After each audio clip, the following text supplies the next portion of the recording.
Hi guys, welcome to the Watch Hobbyist channel. So today I've got for you a watch that's called Mini but certainly isn't. This is a 42mm Seiko dive watch and it's called the Mini Turtle. So this one here is the blue one. They do a black one as well. But for me personally, I find the term Mini Turtle just to be totally incorrect. First of all, like I say, it's 42mm, there's nothing mini about that. And the second thing as well is it being called the Mini Turtle, you would expect maybe it's just a smaller variant of its larger brother the Turtle, but there are quite a lot of differences to the point where really the only sort of similarity that I see would be the case and the fact it's a dive watch. So that's why I wanted today to go into this review, just look at this watch as a standalone watch, forget that it's called a Mini Turtle, look at it as a Seiko diver and show you all the independent features of the watch.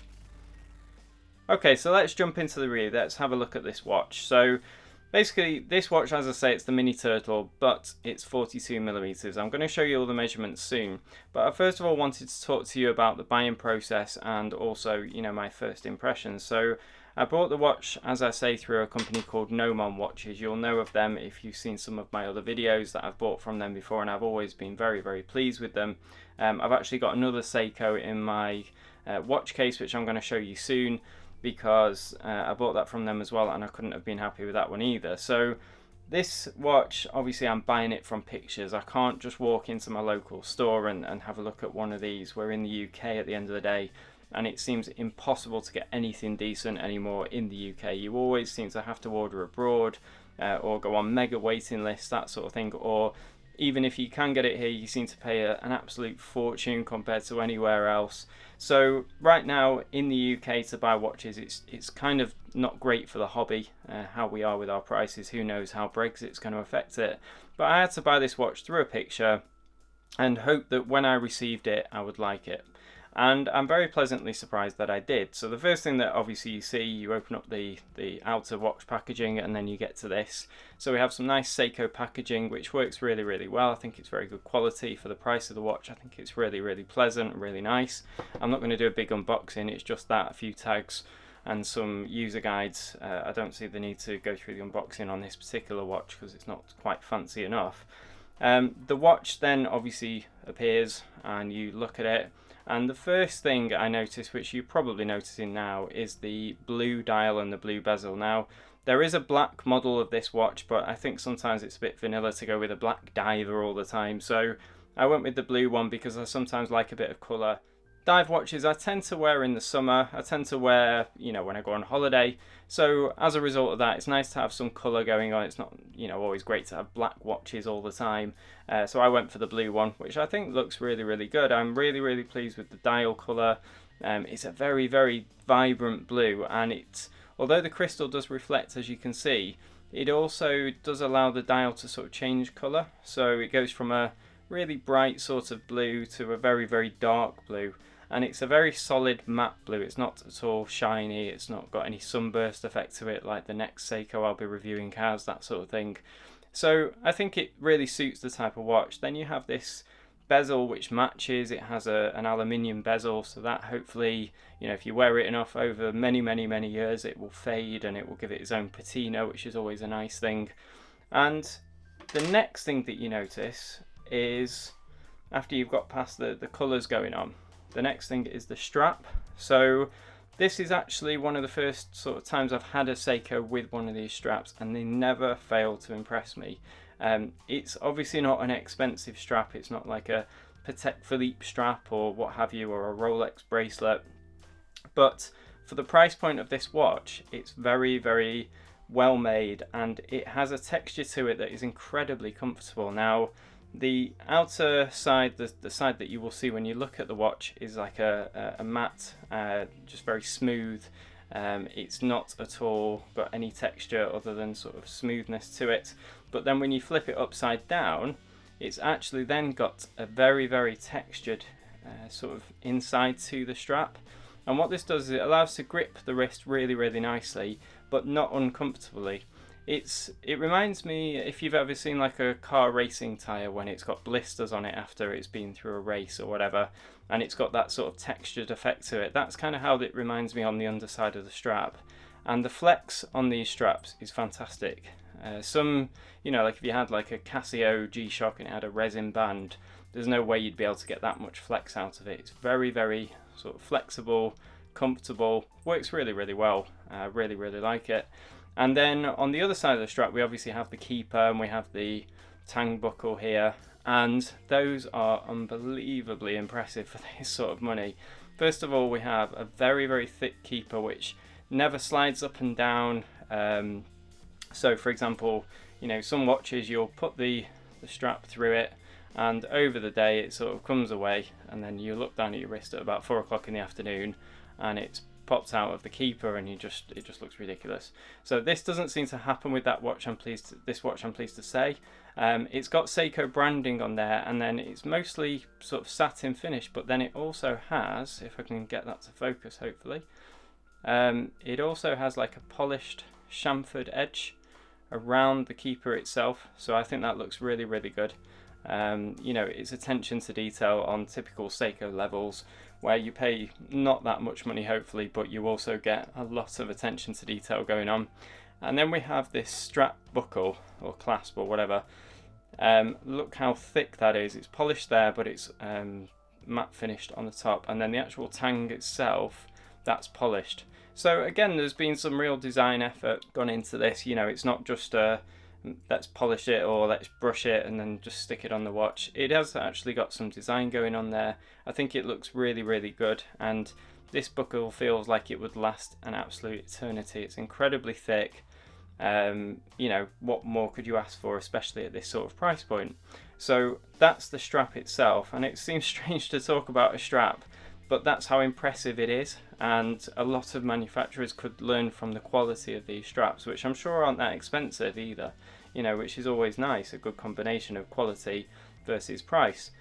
The watch itself, being called the Mini Turtle, like I said before, should therefore maybe signify that this is a smaller version of its larger brother, the full-size Turtle. Well, the full-size one is only 44mm versus this one at 42.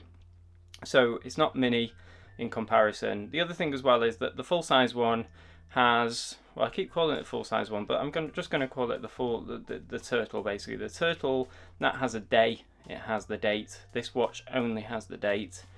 This watch also, the date is magnified, it has a Cyclops. So not everybody will be a fan of that, but it's a Cyclops that's stuck on the outside of the glass as well, on the crystal. It's not stuck on the inside of the crystal like some watches. So it probably could be removed, but I'm not going to go there, and I'm actually very happy with it having the Cyclops anyway. I'm getting a bit older now and my eyes aren't as good as they used to be, so it's nice to have that magnification. I've always liked it on Rolex, and I think in this case it's actually done extra well, because the date window is very, very far over to the right hand side of the dial anyway, towards the 3 o'clock position, so it looks very sort of blended nicely. You can see right now luckily that it doesn't actually interfere with the hour hand. The hour hand sort of escapes the grasp of the magnification as well, so the minute hand will obviously block the date every time it goes over quarter past, but that's just to be expected. You're not going to have a shorter minute hand than the actual Cyclops covers.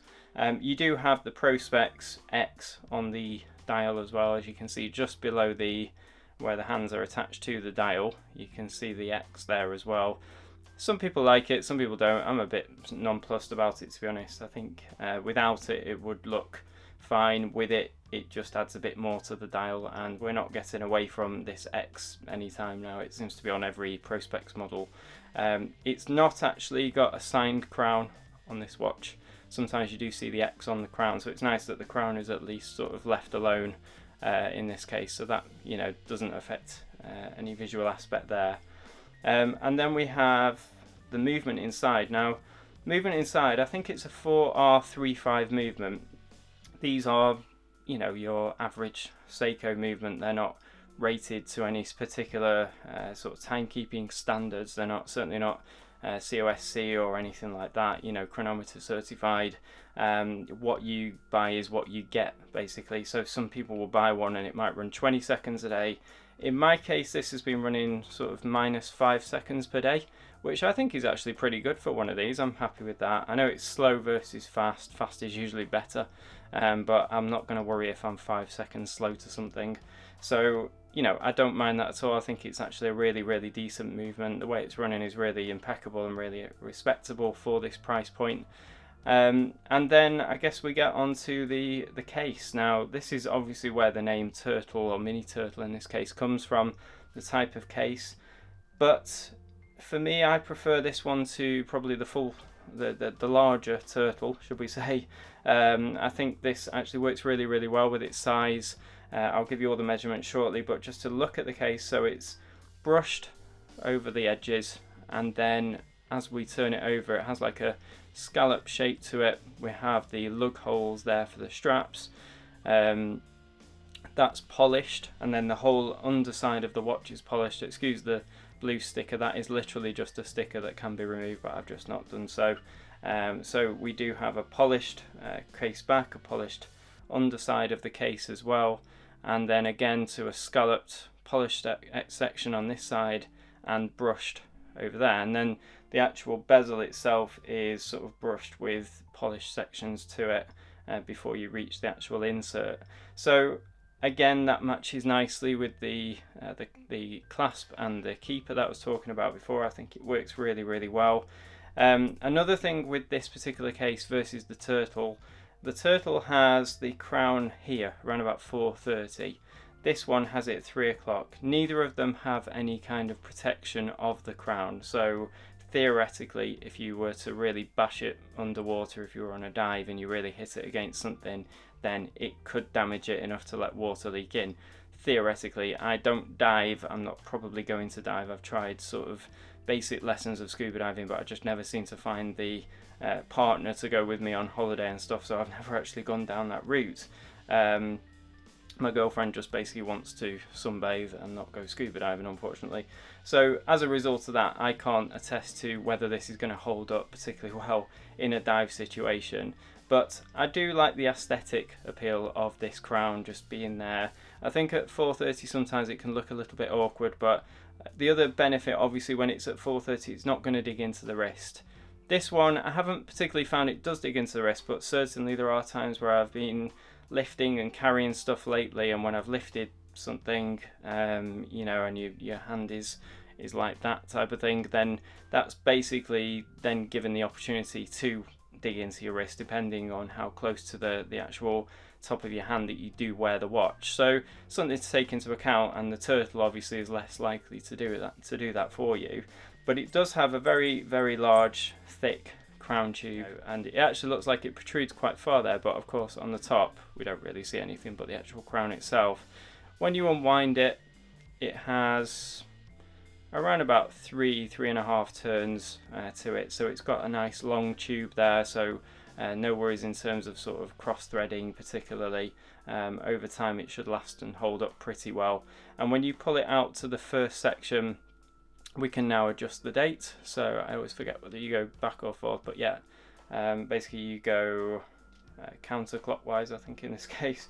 The date is a pretty good font, you know, you can read it really well because of that Cyclops as well, and it doesn't particularly have a great stop. You don't know particularly when you've changed the date, but most of the time when I set a watch, what I do is I time it, so I'll actually set it to the day before, and then I'll you know, pull the crown out fully, so it hacks the seconds, which it does actually hack on this movement as well, so you're going to be able to stop the seconds, get it to actually bang on 12, and then change it, and then as you go through and go past 12 twice, it will change the date, obviously. So I tend to do it like that and let the watch set its own date, that type of thing, which I'm sure a lot of people do.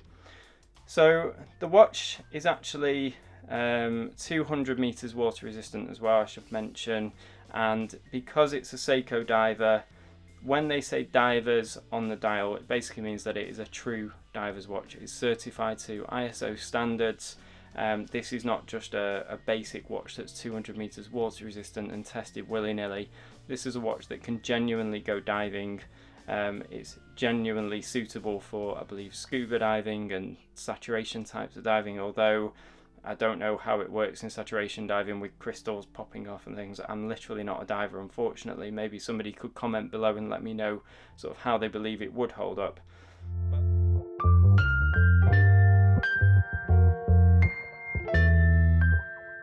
Okay, so that's the watch overall, and let's have a look at some dimensions going on. So if I get the calipers out here, we've got the measurement set up in millimeters, and the diameter of this watch obviously should be around about the 42 millimeter mark. Oddly enough, I'm getting 44 millimeters, so I don't know why. Let's just try a different area. Maybe they go around there.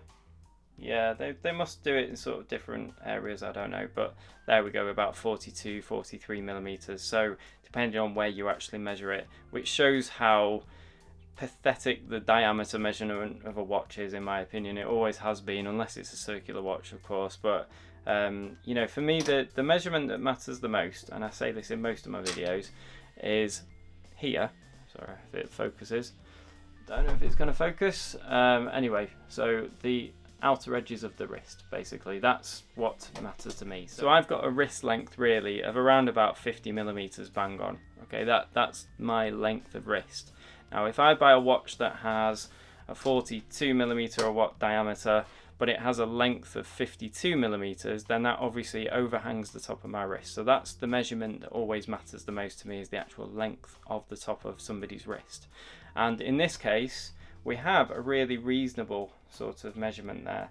Now it's hard to measure because of the actual strap on this watch and the way it interferes with the case, but we have a measurement there of only around about 43 millimeters length to the case, which is incredibly small really for most watches these days. You would generally find that they're going to be I don't know, 48, 49 millimeters seems to be about the average that I come across. So as a result of that, I mean, the next Seiko I'm going to measure, I think that's around about 50 millimeters. So, you know, you compare that, it's almost a centimeter shorter. So therefore, for most people's wrists, this watch is going to wear really, really nicely. It's not wide particularly. I mean, with the actual, if we do it without the crown, it's 42. And then with the crown, it's around about 46.5 millimeters. So again, not a massively wide watch. And then in terms of thickness, it's not terrible either. Let's go there. Yeah, so 13.25, which to me, that, you know, that really is a nicely proportioned watch. There is no doubt about that at all. I think it wears really, really nicely on my wrist, and I only have a relatively small wrist. It's not big by any means. I wish it was, because there'd probably be a much bigger watch market for me to choose from, but quite often I'll buy a watch and I'll end up selling it because it's too big. But yeah, that's the sizes and dimensions of the watch. I hope you've enjoyed this review. I'm going to show you a loom shot now as well, but please make sure you do subscribe to the channel. These videos now are going to be more common. I've got more of a studio set up. There is a Patreon link down below. I know that I review very high-end watches sometimes and people think, oh, he's loaded, he doesn't need any money. Actually, the reason for my Patreon link is I'm not loaded, and the camera equipment is what cost me the most. The studio setup has cost me thousands here, and of course that's just something that would be nice to get something back towards. That's also because I like to bring you these videos and it costs me a lot of money to do so. But you know, that is not a begging thing. It doesn't matter if you do or if you don't, but just keep it in mind. Thanks for watching. Please make sure you subscribe to the channel. Give me a thumbs up if you liked the video. If there's anything you disliked or did like about the video, please make sure you comment. I'd love to hear your comments. You're always welcome to ask me questions via the comment sections as well, if you you know, if you want to know anything extraneous about the watch compared to the review. And I'll look forward to bringing you another review soon.